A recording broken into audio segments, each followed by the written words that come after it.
la creación de comercio sea mayor que la desviación de comercio a raíz de la alteración de los aranceles de manera, digámoslo así, discriminatoria, porque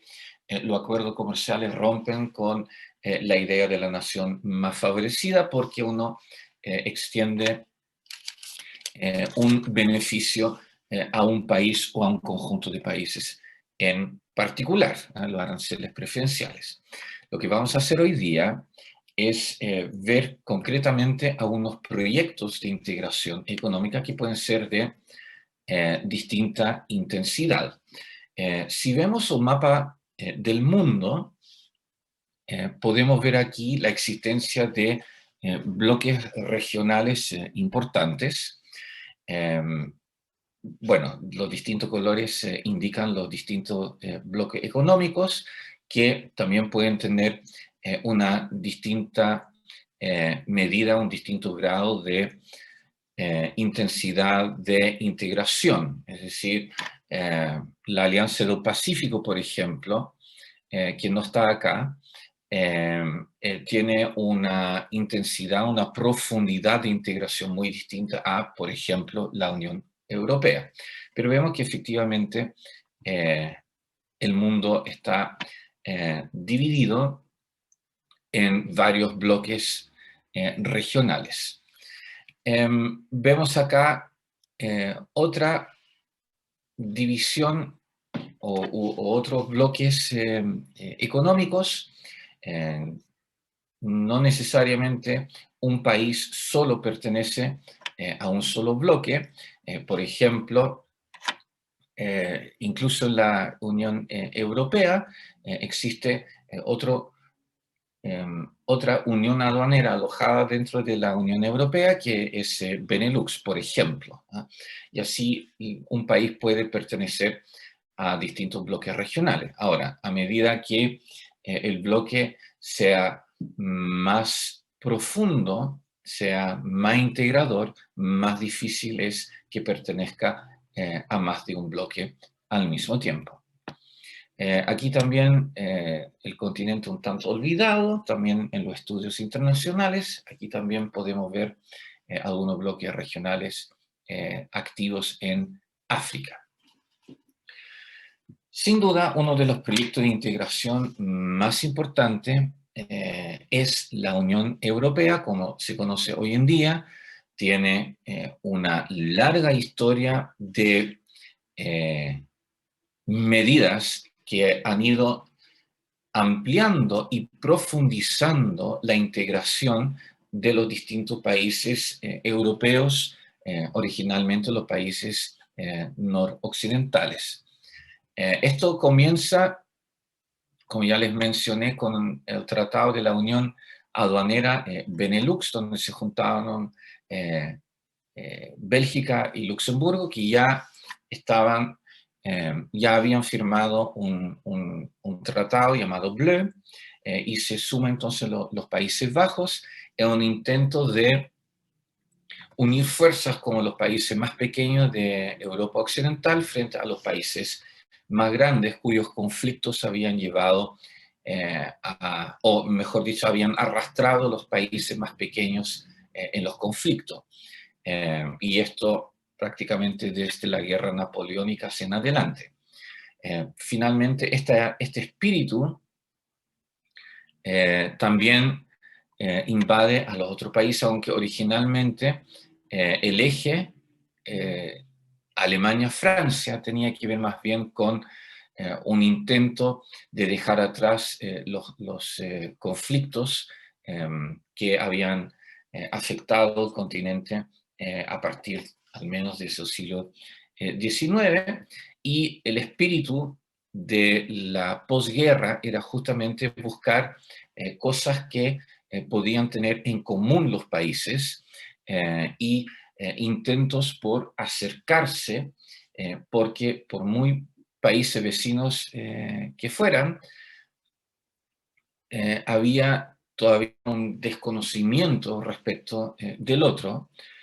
y se estimaba que el comercio era un vehículo ideal para generar intereses en común y también poder acercarse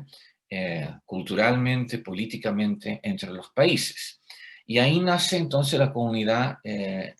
Europea de Carbón y Acero, donde el eje central es Francia y Alemania, aunque debo decir Alemania occidental, o la Alemania federal, y ahí entonces empieza a sumarse iniciativas que empieza a dotar esta unión de una mayor institucionalidad que abarca más dimensiones y finalmente también más países. La expansión importante se produce en los 73, cuando se suman Dinamarca, Irlanda y Gran Bretaña, y después también con los países más pobres de Europa, en la periferia europea, con Grecia, Portugal y España. Ya en los años 80, la idea de Europa, en plena Guerra Fría, tiene que ver con tomar una postura geopolítica distinta o independiente de Estados Unidos, es decir, una forma de hacerle un contrapeso a Estados Unidos. Y ahí tenemos una aceleración de la profundización, cuyo hito es sin duda el Tratado de Maastricht en el 92, que crea formalmente la Unión Europea y también tienen un compromiso por crear una moneda común, es decir, no solamente estamos hablando de la creación de un mercado común, eh, una unión aduanera con una política, o sea, con libre tránsito de los factores productivos, sino también una armonización de las políticas monetarias y la introducción de una moneda común, que probablemente es uno de los proyectos más ambiciosos en la historia económica mundial que se haya conocido. Y este proyecto de la creación del euro no fue sin problemas. Eh, la, eh, el sistema monetario europeo, que fue la antesala de la creación del euro, fue, llamémoslo así, víctima de ataques especulativos, que sin duda van a analizar con mayor detalle en el próximo curso, y eso hizo que Inglaterra definitivamente diera la espalda a la introducción del euro, y desde ese momento, aunque siempre Gran Bretaña ha sido un país diferente, escéptico, con mentalidad de isla, respecto de la Unión Europea. Con la introducción del euro, el euro también se convierte en un símbolo de estabilidad, de prosperidad, y la Unión Europea se convierte casi como en una marca a la que los países quieren pertenecer, específicamente los países que habían salido de la órbita de la Unión Soviética después del derrumbe a inicios de los años 90. Y efectivamente la Unión Europea quiere expandirse y se expande hacia Europa Oriental en el 2004, pero esto le genera bastantes problemas, básicamente por la divergencia que esta expansión introduce en la estructura económica de la Unión Europea. Ya la inclusión de países como Grecia, Portugal y España eran relativamente problemáticas. Ahora con países económicamente bastante distintos de Europa Oriental, va a generar tensiones políticas también, principalmente porque va a producir una migración fuerte desde los países de Europa Oriental hacia Europa Occidental. Y por otro lado, vamos a ver que las empresas de Europa Occidental van a buscar los países de Europa Oriental eh, para aprovecharse de una estructura económica que le permite todavía competir. Y por lo tanto tenemos el ya conocido problema que la población de baja educación, dependiente de los trabajos manufactureros tradicionales de los países industriales fordistas, ven una mayor competencia de migrantes internos, eso sí, de la propia Unión Europea,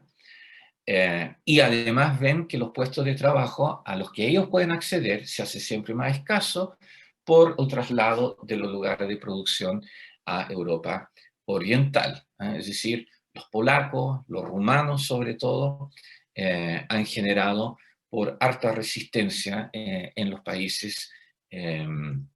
occidentales de Europa. Finalmente, la Unión Europea empuja hacia la integración porque dice que esta es una necesidad política y una oportunidad histórica. Pero esta expansión finalmente se traduce en un mayor escepticismo por parte del ciudadano común y vemos que el tratado constitucional es rechazado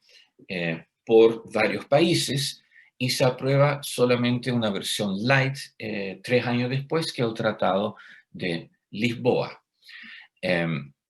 No se pudo avanzar, por lo tanto, con la profundización del proyecto político,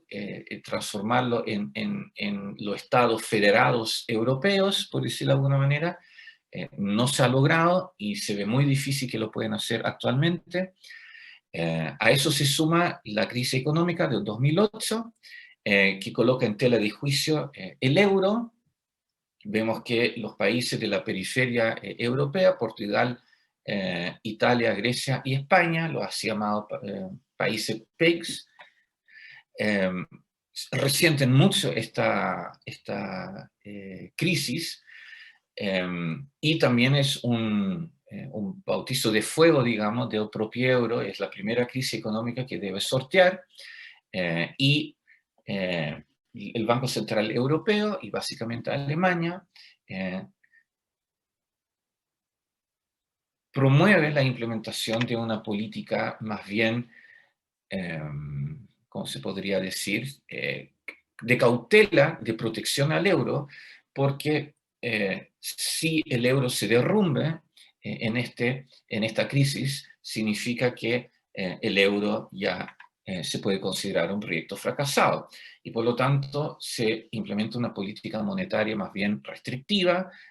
y eso significa que el gasto público tiene que ser relativamente limitado, y eso finalmente resiente a los países de la periferia europea con mayor fuerza, por distintas razones, porque en el ámbito político no fueron capaces durante los años 80 y 90 de sanear las finanzas públicas, a diferencia de los países noroccidentales, y tienen arrastres financieros de su régimen de bienestar relativamente altos en comparación a sus niveles de riqueza. Y también la introducción del euro había generado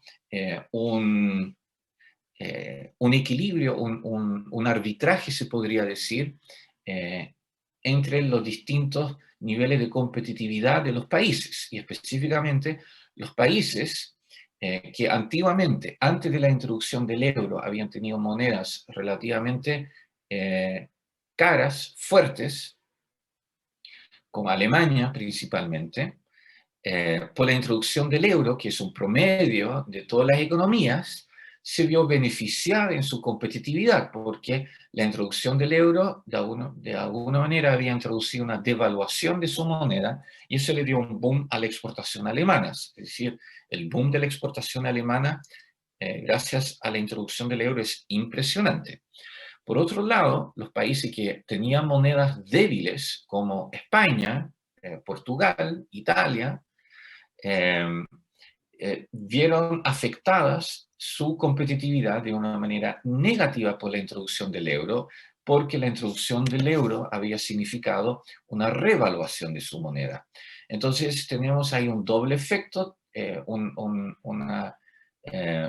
débil posición de sus finanzas públicas, con escaso margen de maniobra para enfrentar una crisis que llevó a más del 25% de la población al desempleo, pero también escasas posibilidades de generar recursos, divisas, a través de exportaciones, porque el euro, que se mantenía fuerte como política de protección al euro para garantizar su supervivencia, limitaba también la posibilidad de exportación y de eso también de crecimiento económico por parte de los países más pobres. Y ahí entonces se genera un resentimiento entre Europa noroccidental, un núcleo antiguo, más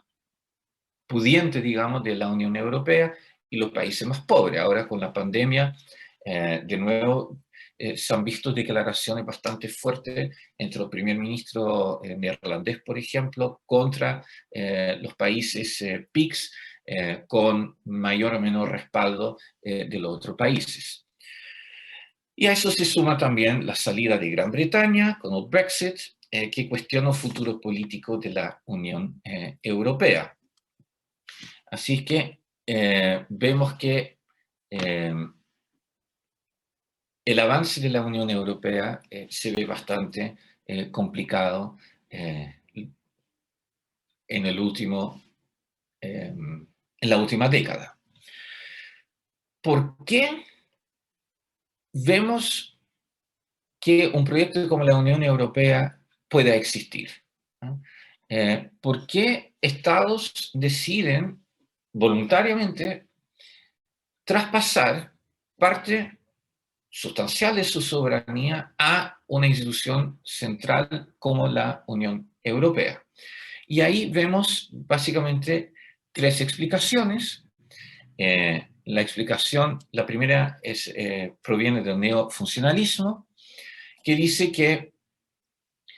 la integración en un sector va a generar una reacción en cadena que va a arrastrar a otros sectores, ¿no? Es decir, y además, cuando tú empiezas con un proyecto de integración, vas a llegar a un nivel crítico que también va a generar una reacción en cadena que va a llevar a una profundización más bien cualitativa, ¿no? Y por lo tanto, es como una pendiente resbaladiza. Si tú das el primer paso, entonces la lógica de ese primer paso va a generar su propia dinámica que va a perpetuar la dinámica de la integración. La segunda explicación tiene que ver con el intergubernamentalismo liberal, que dice que los gobiernos centrales nacionales van a seguir el actor político más importante y la integración de la Unión Europea es el resultado de las negociaciones entre estos actores políticos más importantes, que reflejan intereses de los países y de su grupo doméstico de presión más que del proyecto supranacional, ¿ah? Y esto significa, por lo tanto, que la Unión Europea es un proyecto reversible, a diferencia más bien del neofuncionalismo, que ve esto más bien una dinámica, una inercia en la dinámica de la integración. Y finalmente, el constructivismo, que dice que la integración no es solo producto de las condiciones materiales, como señala el neofuncionalismo, el intergubernamentalismo liberal, sino en primer lugar de las ideas, las normas y la identidad, es decir, la autoimagen. Es decir, queremos pertenecer a esto, no porque esto nos lleva ventajas materiales, o porque en un análisis costo-beneficio, ya sea económico o político, nos conviene hacer esto, sino a que sentimos que este es un proyecto que permite fomentar, ratificar valores centrales de la identidad nacional.